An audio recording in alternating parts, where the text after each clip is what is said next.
Bihar board के छात्रों के लिए इंग्लिश कंपलसरी नहीं है, क्योंकि इसका मार्क्स उनके डिवीज़न पे कोई असर नहीं डालता। उनका division math, Sanskrit, Hindi, social science और साइंस के विषयों से निर्धारित होती है। इंग्लिश एक ऑप्शनल विषय के रूप में शामिल किया गया है।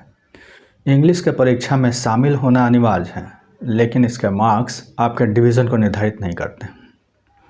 ऐसा सोच के बहुत बच्चे इंग्लिश की तैयारी नहीं करते, जो कि बिल्कुल ही गलत है। इंग्लिश की तैयारी करना इसलिए भी आवश्यक है क्योंकि एनडीए और बैंक जैसी रिक्रूटमेंट एजेंसी इंग्लिश पे विशेष जोर देती है। आज हम इस बात पे चर्चा करेंगे कि बिहार बोर्ड के छात्र इंग्लिश की तैयारी कैसे करें, प्रश्नों की रूपरेखा कैसी है, कितने प्रश्न कौन कौन से सेक्शन में आते हैं, ये सब जानकारी आपको इस वीडियो में मिलेगी।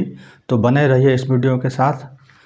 जो देर से आए हैं उनको बता दूं, मैं हूं अनिल कुमार और आप देख रहे हैं यूट्यूब चैनल सेकेंडरी टीचर। यहाँ यह बताना आवश्यक है कि इंग्लिश में कुल 100 नंबर के प्रश्न पत्र होते हैं, जिसमें से 2 सेक्शन बटा होता है।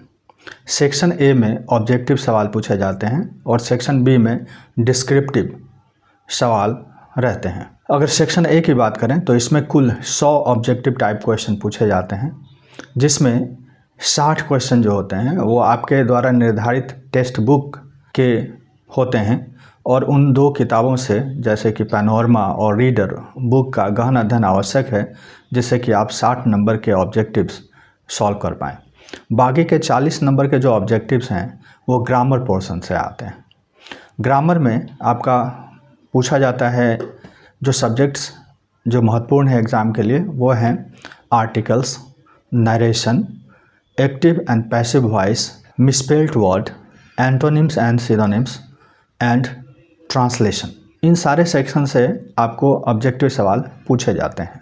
करेक्ट फॉर्म ऑफ वर्ब भी इसमें आता है। अगर सेक्शन बी की बात करें तो सेक्शन बी 50 नंबर का होता है, जिसमें से पहला और दूसरा क्वेश्चन अनसीन पैसेज से आते हैं, जो 7-7 नंबर के होते हैं। तीसरा प्रश्न जो होता है वह पोएम से होता है, जो अनसीन पोएम्स के लाइंस लिखे रहते हैं और उसमें से आपको प्रश्नों के उत्तर पूछे जाते हैं, जिनका उत्तर देना आपके लिए आवश्यक है। यह 6 मार्क्स के होते हैं। चौथे प्रश्न में अगर हम आए तो चौथे प्रश्न में आपके द्वारा जो पढ़ी गई किताब है पैनोरमा, उससे 10 प्रश्न रहते हैं, जिसमें से 5 प्रश्नों का उत्तर देना अनिवार्य है और प्रत्येक प्रश्न 2-2 मार्क्स के होते हैं। तो कुल 10 नंबर के क्वेश्चन आपके पाठ्य पुस्तक से पूछे जाते हैं। इसके बाद जो 5वें नंबर का प्रश्न है वो एसे राइटिंग का होता है। आपको विषय दिए रहते हैं, उन विषयों में से किसी एक पर आपको पैराग्राफ लिखना रहता है और यह 5 मार्क्स का होता है। इसके लिए 5 अंक निर्धारित हैं। 6 से लेकर 11 तक कुल 6 प्रश्न दिए रहते हैं, जिनमें से 3 प्रश्नों के उत्तर देना आवश्यक है।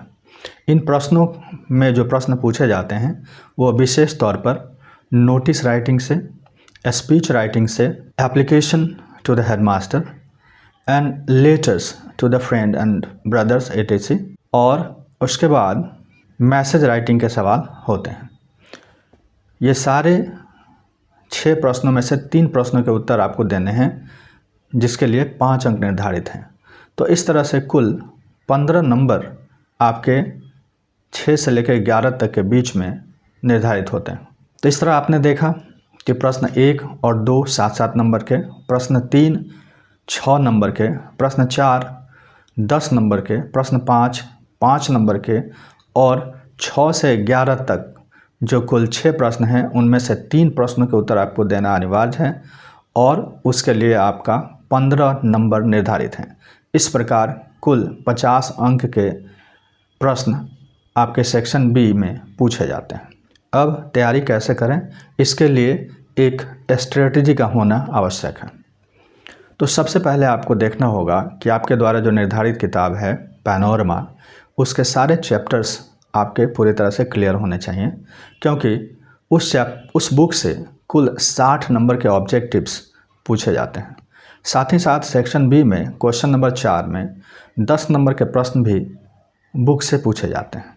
तो इस तरह से आपने देखा कि 60 और 10 70 नंबर के प्रश्न आपके बुक से पूछे जाते हैं।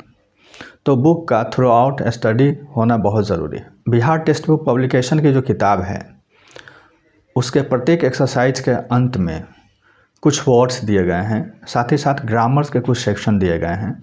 उन सारे सेक्शन का गहन अध्ययन बहुत आवश्यक है, क्योंकि इन्हीं में से प्रश्न आपके 6 से 11 के बीच में जो प्रश्न होते हैं सेक्शन बी के, उसमें पूछे जाते हैं। खासकर report writing, speech writing, application to the headmaster, etc। विशेषकर 6 से 11 के जो प्रश्न है वो आपके राइटिंग स्किल को दिखाता है।